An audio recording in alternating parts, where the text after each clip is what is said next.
alguém pergunta para você sobre o que é o autismo, qual a sua reação? Você responde logo ou fica pensando, sem saber direito definir o que está acontecendo com a sua criança?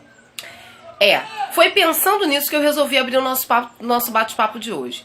Porque eu lembrei que quando eu antigamente passava por esse tipo de situação, eu me sentia numa saia justa. Não porque eu não soubesse que tinha algo diferente com o Pedro Henrique, mas eu não conseguia definir para as pessoas o que estava acontecendo na vida do meu filho. E aí, geralmente, eu usava aquele jargãozinho, né? É aquela doença que faz a criança ser um pouquinho diferente. Só que com o passar do tempo, eu descobri duas coisas. Primeiro, que autismo não é doença. E segundo, quem disse que autista gosta de viver isolado no seu mundinho? Pois é, o nosso bate-papo de hoje é esse. E se você quer saber melhor do que é que eu tô falando, fique grudadinho aí na tela que a gente já volta. E enquanto a nossa vinheta roda, nos ajude aí a chegar aos 1000 inscritos. Se inscreve e acione o sininho, tá bom?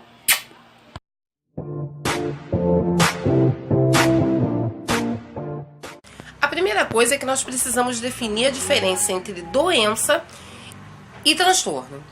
A doença é a ausência da saúde e ela está principalmente ligada ao físico. Ela pode ser detectada através de exames de sangue, eletrocardiograma, enfim, ela é detectável.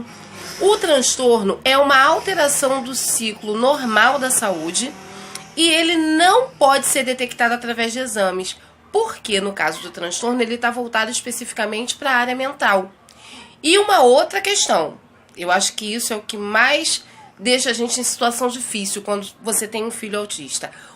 O transtorno ele é diferente da síndrome, porque ele não tem nenhum tipo de característica física.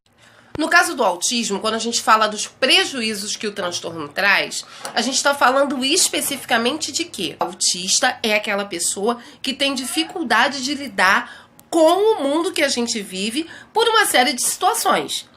Por exemplo, para um autista é difícil manter ou mesmo iniciar uma conversação. O meu filho, por exemplo, ele é um autista verbal? Mas para ele é muito difícil ter uma conversação a longo prazo. Por quê? Ele tem interesses restritos. Então ele quer falar o tempo inteiro sobre as coisas que interessam para ele. Nós conseguimos conversar com o Pedro Henrique sobre outros assuntos? Conseguimos, mas aí a gente tem que ter toda uma paciência e durante toda a conversa a gente vai chamando o Pedro Henrique para o contexto. Ele tem assuntos que são interessantes para ele e ele quer abordar sobre isso. Então, a gente sabe que, de uma maneira geral, na sociedade como um todo, isso é um problema.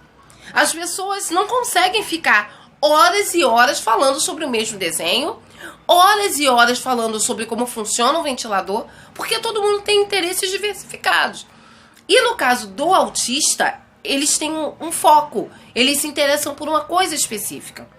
Então, o transtorno do espectro autista, ele traz prejuízo, sim, na interação social e na comunicação com os outros. Uma outra coisa, as estereotipias. Eles ficam muito agitados, eles ficam muito felizes, eles ficam muito tristes, eles ficam preocupados. Essas estereotipias, elas aparecem, que são aqueles movimentos repetitivos. E aí, entra o papel principal de nós, que somos pais, mães, e acabamos sendo o elo de ligação dessas pessoas com o mundo. A nossa função é ajudar da melhor forma que a gente puder. Não tem uma receita para isso. É claro, a gente leva para terapia, a gente trabalha isso, mas não tem uma receita. Se você tem um filho que tem o transtorno do espectro autista, a única coisa que você precisa lembrar é o seguinte: siga em frente. E com amor, com paciência, com determinação, eu não vou dizer para você que a gente simplesmente consiga apagar o que o autismo causa, porque ele causa muito sofrimento na vida, tanto dessa pessoa quanto na nossa vida como família. Mas a gente consegue. Sabe, essa coisa da inclusão, da interação social, essa é a nossa função. Nós, como pais, mães e cuidadores, estamos aí para ser esse elo de ligação. E eles podem até não falar, mas eles contam conosco para ajudar eles a superar todas essas dificuldades. Quero pedir para vocês que ainda não são inscritos no nosso canal, para que nos ajudem a alcançar a nossa meta de 1000 inscritos. Se inscrevam aí embaixo, acionem o sininho para que vocês possam receber todas as nossas novidades. Curtam e compartilhem os nossos vídeos.